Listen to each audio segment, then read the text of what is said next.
parte é bom que a gente vai cortar mesmo, né? Com certeza. Bom dia, então, vamos lá. Aquilo ali a gente falou no finalzinho da aula passada, condição de alinhamento para que 3 pontos estejam na mesma reta, né? Desde que eles não sejam coincidentes. A gente falou do determinante na matriz formada pelos 3 pontos, e a gente completa a última coluna 1. Esse determinante tem que dar 0. E além disso, a gente saiu dessa parte, a gente consegue construir a primeira, que é a equação geral, fazendo esse determinante para 0, tendo 2 pontos e um terceiro que é genérico. Você garante que o determinante é 0, então eles estão na mesma reta, você acha a equação geral da reta. Sempre que você fala da geral, vai ter essa cara, o coeficiente do x mais o coeficiente do y mais o termo independente, isso vai ser igual a 0. Essa é a cara da equação geral da reta. Falei para você também que se a partir da geral eu isolo o y, vai ficar uma expressão menos b sobre a, menos a sobre b, menos c sobre b, e aí então não é tão interessante escrever daquele jeito, nós só trocamos as letras por n e h, e cada um deles eu coloquei um nomezinho especial. O n é coeficiente angular, o h é coeficiente linear. O ângulo lá tem a ver com o ângulo, sim, aquele ângulo lá que a reta forma um eixo, e essa reta forma um eixo x, no sentido anti-horário, no ângulo alfa, a tangente desse alfa vai ser coeficiente angular. Esse eu falei para você, confere? Tá. E onde a reta corta, eu uso o h para você lembrar de altura mesmo, onde corta o eixo y. Lembrando que onde corta o eixo x, aí é outra coisa, isso aí é achar o zero da função, né? Quando é que o y vai ser 0? Aí você acha o x correspondente. Tá? Então, como se estivesse resolvendo a equação de primeiro grau, e aí eu tenho que achar o valor do x para que o y é 0. Aí você substitui, chegando ali rapidinho, isso aí também é interessante para a gente. Mas o que eu queria te mostrar também é o seguinte: uma vez que eu tenho um ponto qualquer A e um ponto B na mesma reta não coincidentes, aqui ponto A, B tem x de A e y de A. B tem coordenada x de B e y de B. Um recurso que depois, quando você estiver trabalhando, você não vai usar tanta frequência, mas seria importantíssimo agora no começo, é você traçar essas perpendiculares aos eixos. Você determinar quem é x de A, quem é x de B, y de A, y de B. Esse aqui é x de A, x de B, y de A, y de B. Isso aqui é interessante porque aparecem algumas informações. Por exemplo, esse triângulo que apareceu aqui, ele é semelhante a esse triângulo grandão. Você sabe dizer por quê? 2 ângulos em comum. Eu tenho esse ângulo alfa e ângulos 90. Eu tenho 2 ângulos no triângulo que são congruentes em 2 ângulos do outro. Isso é suficiente para fazer semelhança. Então eu consigo trabalhar, por exemplo, com proporção. Esse cara dividido por esse vai ser a mesma coisa que esse aqui dividido por esse. Né? O lado do pequeno em relação ao lado do grande, desde que eles sejam homólogos. Né? A hipotenusa do pequeno para a hipotenusa do grande, o cateto de um pequeno para o cateto do outro, desde que sejam homólogos, né? O cateto oposto a alfa. Então isso aí vai ser legal na parte de proporções. Proporções eu vou deixar para falar um pouquinho mais para frente. Tá? Mas a ideia é essa. Na hora que eu for falar disso, você já sabe do que eu estou falando. Agora, você sabe calcular essa distância daqui até aqui? Sim. A gente fez isso algumas vezes já. Né? Então, esse cara, quando eu estava falando de distância de A até B, a gente falava desse, que é a variação do x. A mesma coisa que a variação do y. Então, aqui, vou chamar de delta x e delta y de novo. Né? Então, distância, esse cara aqui, você fazia bitácora, então um triângulozinho redando e tal. Agora, além disso, eu falei que isso aqui é paralelo a esse eixo, né? Ele é perpendicular ao eixo de cá, esse ângulo também é de 90, ou seja, isso aqui é paralelo de baixo. E isso aqui é uma transversal, eu posso ver o treino de detalhes aqui. Não sei se você vai lembrar lá do primeiro ano, ou do 9º ano, no caso do primeiro. Mas eu tenho duas paralelas cortadas para uma transversal. Se esse ângulo é alfa, que ângulo é esse? Alfa. Alfa também. Isso. É engraçado falar ele rápido 2 vezes, mas beleza. Eu tenho esse triângulo retângulo, esse é alfa, esse é cateto oposto, isso aqui é cateto adjacente. Se eu faço a razão entre esses dois, vai dar o quê? Tangente. Então a variação do y, sobre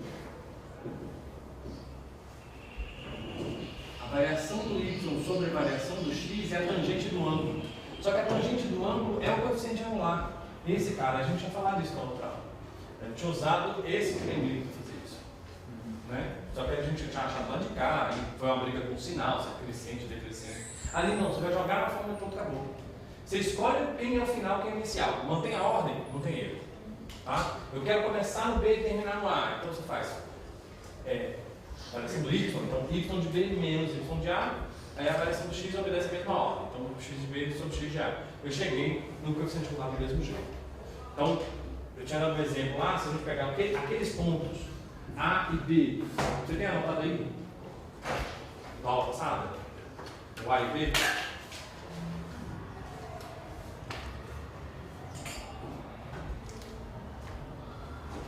Ah, 3 e 5. 3 e 5. Menos 5 e 7. Menos 5 e 7. A gente chegou na equação reduzida dessa reta, não foi? Você dita ela para mim? Não, chegou não.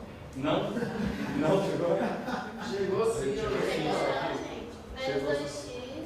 Menos 2x. Menos 8y. Menos 8y. Mais 46. Mais 46 igual a zero. Essa é geral. A reduzida? Aí reduzida era com y igual a alguma coisa. Não. Então a gente faz agora. Eu acho que fiz isso, você não deve ter anotado. A gente confere no vídeo depois. Y, isolando y. Então tem que aparecer y igual a alguma coisa. Essa é a reduzida. Então eu vou passar esse cara para o lado direito. Então eu vou ficar com menos 2x mais 46 ainda. E com 8y, passo 8 dividindo, eu vou ficar com isso aqui sobre 8 e esse aqui também sobre 8. Que é a mesma coisa que escrever y igual a menos x sobre 4 mais 23 quartos. Pronto, deixa assim mesmo. Né? E aí o coeficiente angular é menos 1 quarto. A gente chegou aqui, a gente fez essa possível. Tá.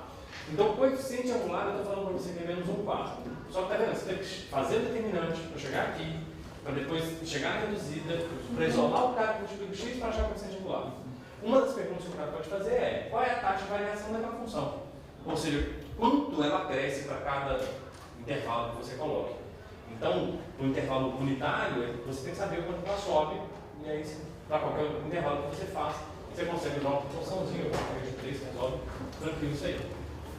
Mas tinha que dar um jeito de chegar aqui antes. Eu acabei de falar um negócio diferente com você.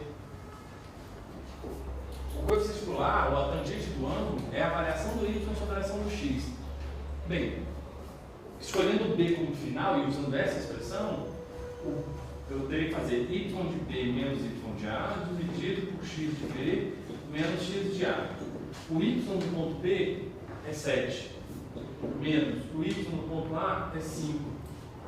O x do ponto B é menos 5. E o do ponto A é 3. Se eu faço essa conta, isso vai me dar um coeficiente angular direto. 7 menos 5 dá 2. Esse menos esse dá menos 8. 2 oitavos ou 1 quarto é a mesma coisa. E aí você já mantém que isso é negativo, ou seja, essa foi a conta que eu fiz para chegar no mesmo lugar. Percebeu que a gente economizou um bocado? Só para achar o coeficiente angular, você já consegue reduzir bastante a conta. Aí agora eu queria te mostrar uma outra coisa diferente. Eu acabei de falar para você que o coeficiente angular é a variação do x, desculpa, a variação do y sobre a variação do x. Cuidado para não inverter, que até eu inverti agora. Variação do y sobre a variação do x. Então eu vou fazer o seguinte: vou pegar dois pontos genéricos para mim. Tá? O y, eu vou chamar de y menos y0 e o x menos x0. Como se eu tivesse um ponto genérico xy e o y0 e x0 no ponto 0. Estou escolhendo lá, um ponto qualquer. Ao invés de chamar de A e B, eu estou chamando assim: um ponto Q, genérico xy, e um ponto P0, que vai ter coordenado x0 e y0. Só para poder ter essa noção. Esse eu não vou substituir. Esse aqui, se você souber, é melhor. Tá? Mas aí nessa brincadeira, já que isso aqui é igual a esse, que também é igual a esse, eu posso dizer que isso aqui é igual ao último, né? Não mudou nada, é tudo igual, e escrever assim, ó: isso é igual a m. E eu vou pedir para você olhar só esse pedaço. Porque eu posso passar esse pedaço para de lá multiplicando, pode? E aí eu quero uma expressão que é assim, ó: y menos y0 é igual a m que multiplica x menos x0. Tem gente, principalmente que está fazendo cursinho, que já ouviu esse negócio diferente, né? É o tal do yo-yo mi-shou-shou. Yo-yo mi-shou-shou, né? Mas você não esquece, é legal. Esse é outro jeito de escrever uma equação de reta. Tá? Isso é forma canônica. Isso é legal mesmo, de verdade. essa é uma das mais úteis para a gente, na verdade. Tá? Porque às vezes você não precisa mais de 2 pontos. Se você tiver um ponto e a inclinação, você já escreve a equação da reta. Você substitui aqui no pi. Você já tem a equação da reta direto. Se o cara te der, olha, eu quero um triângulo equilátero encaixado lá no eixo, de modo que um dos vértices esteja na origem. Eu acabei de falar para você isso aqui. Eu tenho um triângulo equilátero com um dos lados sobre o eixo, um dos vértices na origem. Qual é a equação dessa reta para um lado A? Putz, e agora? Como é que faz isso? Cara, eu acabei de falar para você, o coeficiente angular é a tangente do ângulo. E aí, eu tenho um ponto que é a origem. A origem tem coordenada 0, 0. Então eu vou fazer o seguinte, o P eu vou considerar 0, 0. Então eu estou escrevendo y menos 0, coeficiente angular, x menos 0. Coeficiente angular é a tangente do ângulo. Que ângulo é esse? 60 graus. E a tangente de 60 graus é quanto? I. Tem que lembrar do ano passado, hein? Raiz de 3. Yes. Então, se o M é a tangente do ângulo, e no caso a tangente de 60 graus, você vai dar raiz de 3. Então, o M é raiz de 3. Somar os 3 zeros não muda nada. Aqui, mesma coisa. E aí, vou multiplicar a raiz de 3 vezes x, raiz de 3x, essa é a equação da reta. Acabou. Então, se eu quero achar a equação da reta, é fácil. Essa equação aqui também é relativamente fácil de achar. Esse cara tem coordenadas A, 0. Né? A é o x, é para a direita e para a esquerda, o y é para cima e para baixo. Esse aqui não foi nem para cima nem para baixo. Então 0, ele é ponto do eixo. E aí é um ponto dessa reta. E agora esse ângulo aqui é de 60. Só que a tangente de 120 vai ser igual a menos tangente de 60. A única coisa que muda é o sinal. Então, na verdade, a tangente vai dar, tangente de 120 vai ser menos raiz de 3. Eu já tenho o coeficiente angular, tem um ponto por onde ela passa, e eu amo show. Acabou. Só jogar ali. Eu tenho esse valor e tenho as coordenadas principais do x do y. Percebeu? Foi? Tranquilo? Sim, não? Pode falar. Sim?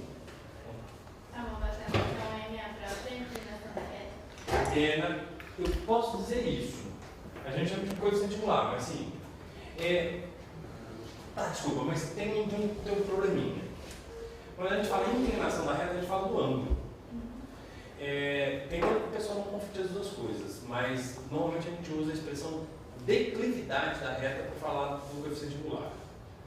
Normalmente os caras não falam essa diferenciação, não. Mas eu não vou arriscar, vou deixar desse jeito para você. Inclinação da reta é não. Declividade da reta é o coeficiente angular. É a tangente do ângulo. Tá bom?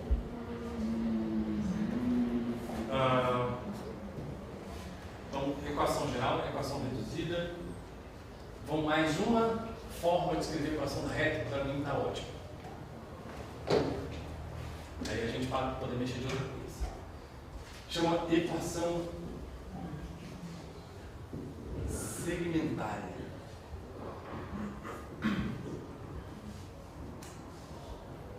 Ela é da forma x sobre p mais y sobre q igual 1. Ela é esquisitinha. Mas, cara, como ela é útil. Depende da situação. Depende da situação. Eu duvido que ela seja melhor do que o útil.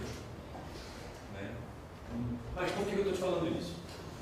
Quando você vai desenhar um gráfico, então aqui ela vai ser muito mais útil se eu tiver o gráfico.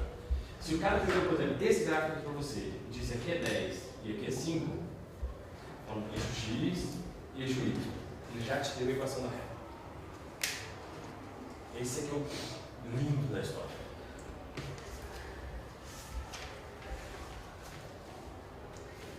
Como assim? Esse B e esse Q são valores onde a curva, no caso que é a reta, toca o eixo. Só que no respectivo eixo. Então, por exemplo, eu falei para você, a reta corta o eixo x em que ponto? Aí você vai escrever x sobre 10 mais. O y corta onde? No 5. Então você vai escrever y sobre 5 igual a 1. Pronto, equação da reta. Acabou. Professor, essa é a segmentária. Ela tem que estar desse jeito. X sobre alguma coisa, mais Y sobre alguma coisa, igual a 1. Tem que ser desse jeito, não pode ser diferente. Agora, como é que transforma isso? Você percebeu como é que monta ela? Ridículo, é só pegar o gráfico direto para lá. Como é que eu faço, por exemplo, para escrever essa expressão aqui? Ó. Aqui está na geral, essa está na reduzida, eu quero escrever essa na segmentária. Aí agora ficou horrível, né? Agora parece que deu trabalho. Vamos fazer. Aí tem as duas, eu vou escrever. Na geral, menos 2x, menos 8y, mais 46 igual a 0. Eu vou fazer o seguinte. Eu preciso que aqui apareça 1, tá vendo? Aqui tem que ser 1. Então eu vou fazer o seguinte, eu vou passar o 46 para lá, vou ficar com menos 46, menos 8y, menos 2x, e não vou tirar mínimo. Para mim, ele vai transformar aquela, parece que você está fazendo o contrário, né? Pode ser também. Depois a gente faz. Essa daqui, como é uma equação diferente dessa, aí eu vou pegar da segmentária e transformar na geral e na reduzida. Aí essa eu vou pegar a geral e transformar na segmentária. E na reduzida eu já transformei. Vamos fazer tudo que a gente puder. Então, calma aí, esse aqui vai ser outra coisa, tá? Esse aqui eu faço depois. Todo mundo é negativo, então vamos multiplicar todo mundo por menos 1 para ficar bonitinho. 2x mais 8y, 46. Aqui não tem que ser 1, mas para isso aqui virar 1 eu tenho que fazer o quê? Divide por 46. Só que se eu faço aqui, eu tenho que fazer com todo mundo. Se eu faço nesse, eu tenho que fazer aqui e tenho que fazer aqui também. Bem, aqui dá x sobre 13. Mentira. 23, né? 23. Mais esse aqui dá y sobre 23 quartos. Foi? Esse aqui é meio estranho, né? Eu julguei esse cara para debaixo de 46. Normalmente você faz o contrário. Divisão de frações, você mantém a primeira, multiplica no lugar da segunda, né? Eu fiz o contrário. E o do lado de lá tem 1. Então agora, onde que esse cara corta o eixo? Só de olhar para ela, já acabou. Ele corta o eixo x no 23, corta o y no 23 quartos. Então, o legal é o seguinte, porque ela, eu falei com você, ela é, para mim, interessantíssima. Se você tem um gráfico, você já tem a equação. E se você olha para a equação, você já tem o gráfico. Para poder mostrar isso no gráfico é melhor que tem. Agora, como é que faz para transformar essa, então, que está na segmentária, na geral?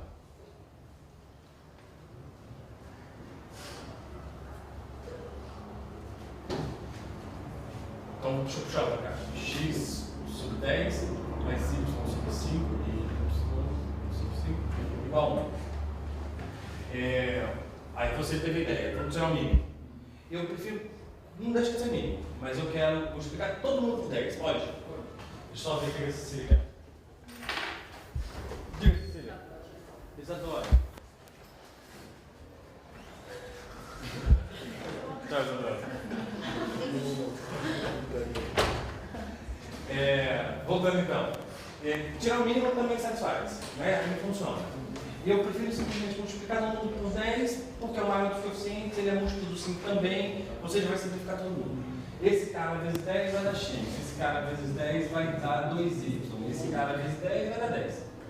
Se eu passo 10 para o lado esquerdo, ou seja, 5,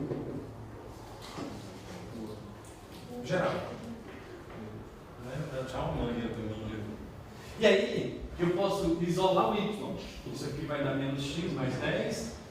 Passo 2 dividindo, y vai ser menos x sobre 2 mais 5, reduzido.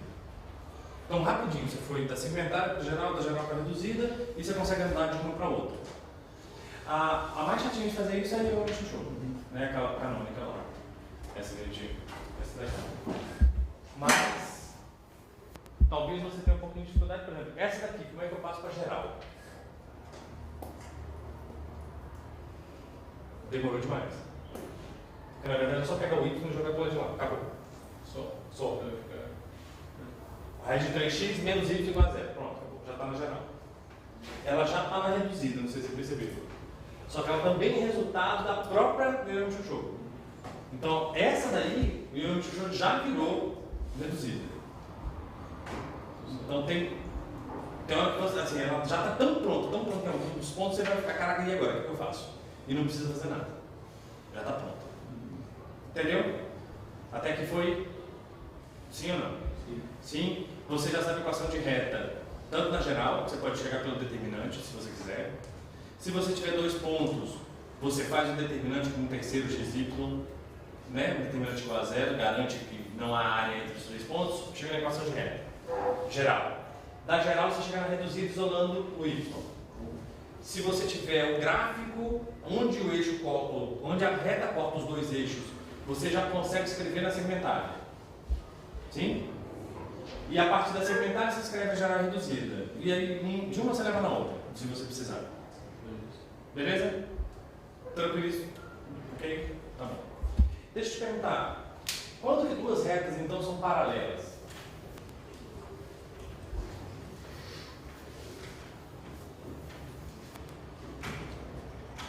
O que você consegue dizer para mim? Se eu digo para você, 2 retas são paralelas, que consequências você já vê? Nunca se encontram, mais ou menos.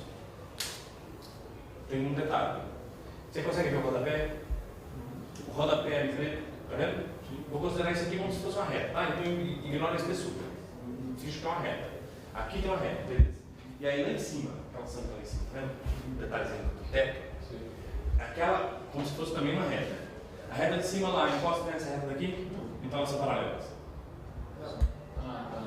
Ou droga, calma aí, tem coisa errada. Porque você sabe que a de lá e aqui não são paralelas. Mas ela vai com o que você falou. Retas paralelas nunca se encontram. Então não tem problema. Tem o quê? Tá bom. Nessa viagem, se pegar 2 retas paralelas e olhar bem de longe, elas vão estar se encontrando, não? Mas a distância entre elas vai ser constante? Mas... A definição que eu gosto é essa. Tá? Pensa num trilho de trem. Em linha reta. Finge que existe um trilho em linha reta. Beleza? Vai acontecer essa sensação que você tem. Mas se a distância diminuir, o trem não passa mais. Concorda? Então deixou de ser um trilho de trem. Por mais que exista essa sensação, eles continuam tendo a mesma distância entre eles. Então o que eu acabei de falar para você é geometria euclidiana. A distância é sempre a mesma. Ponto. Não tem discussão. Retas paralelas nunca se encontram. Nem no infinito. Mas eu já ouvi essa frase antes. Retas paralelas se encontram no infinito. De onde ela veio? De onde ela veio? Geometria riemanniana. No primeiro ano a gente comentou um pouquinho, bem pouquinho, só para você saber que existia muito mais coisa. E a pergunta daquele ano que eu fiz foi: você já viu um triângulo cuja soma dá mais que 180, lembra? Você pegou os negócios do globo. Isso. Por conta do globo terrestre que você tem essa sensação. Porque o globo vai fazer essa curva. Né? Então, essa a sensação que te dá. De verdade, se tiver um trilho de trem, né, que esteja em linha reta, pelo menos até o horizonte, e você prestar atenção, você vai ter essa sensação de que eles estão se aproximando. Mas por conta da perspectiva e do formato da Terra. Né? Porque até o horizonte você já tem um raio, você já pega um pedaço maior da casca esférica. E aí você já percebe que não é bem um plano. Né? Mas aí a discussão é bem geometria fora da euclidiana. E aí, se cair no vestibular, ele vai ter que te dar um texto explicativo, então tranquilo quanto a isso. Tá? Que inclusive caiu ano passado, retrasado uma questão inteira. Foi no vestibular tradicional. Que agora você não corre o risco mais no final de ano, né? Só no meio do ano. Mas foi uma questão, acho que 5 ou 6 itens. Né? Não tenho certeza não, mas foi bem competido. O cara falava de geometria não euclidiana e tal. Então, o que eu falei para você foi, olha, a distância tem que ser sempre constante. Mas você falou de semelhança para mim na hora que eu mostrei os 2 triângulos, né? 2 ângulos congruentes, para poder falar de semelhança.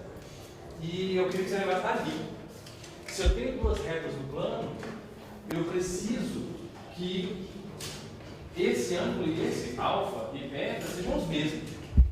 Mas se alfa e beta são os mesmos, quer dizer que a tangente de alfa e a tangente de beta também tem que ser os mesmos. Mas se eu estou falando isso para você, eu estou falando de coeficiente angular, que é a tangente do ângulo, e você acabou de falar que as tangentes são as mesmas. Então se eu escrever para você que essa reta aqui é R e essa é S, e a equação da reta R é igual a AX mais B, e a equação da reta S vai ser y igual a mx mais h. eu sei que por não serem coincidentes, onde elas vão encostar são lugares diferentes, né? Vamos ver aqui assim. Então o B e o H não valem a mesma coisa. Mas se elas são paralelas, as tangentes dos ângulos são os mesmos, já que os ângulos são os mesmos, então com certeza o A e o M valem a mesma coisa. Então você falou de retas paralelas, lembra que o coeficiente angular da reta R vai ter que ser igual ao coeficiente angular da reta S. E se... Bem, que outra opção que eu tenho? Se elas não são paralelas, elas são o quê?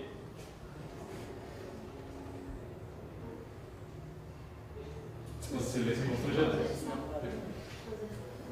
Não, transversais quando você está falando teorema de Tales. Não é bem esse o nome que a gente usa, é por aí. Perpendiculares. Perpendiculares é um caso especial do que eu quero. Mas não deixa de ser verdade. O problema é que assim, se elas não são paralelas, elas não obrigatoriamente formam um ângulo entre elas de 90 graus. Né? Então tem um nome especial para isso. Quando formam um ângulo de 90, aí a gente dá um nome de perpendiculares. Mas, e aí? Não? Concorrentes. E finalmente. Então, duas retas que não são paralelas, elas são concorrentes. Então, na verdade de acordo com o que você falou para mim, ou encosta ou não encosta. Dá para usar aquele conceito que você falou paralelas para mim? Dá. Só que tem que completar. Porque a gente vai começar a trabalhar com espaço. Né? Você já viu geometria espacial. Então, essas duas retas que eu falei para você, do rodapé e aquela linha lá do teto, elas são retas que a gente chama de retas reversas. Eu não consigo colocá-las no mesmo plano. Então, se você quiser consertar aquela definição de retas paralelas para poder usar daquele jeito, e fica legal, é só falar que são retas coplanares que nunca se cruzam. Aí beleza. Porque não tem ponto de contato, se elas estão no mesmo plano, elas vão ter que ser paralelas. Aí é obrigatório, eu concordo com você. Eu prefiro que a distância seja constante. Quebra até essa. Não tem. A distância aqui vai aumentando se você for afastando aquele ponto.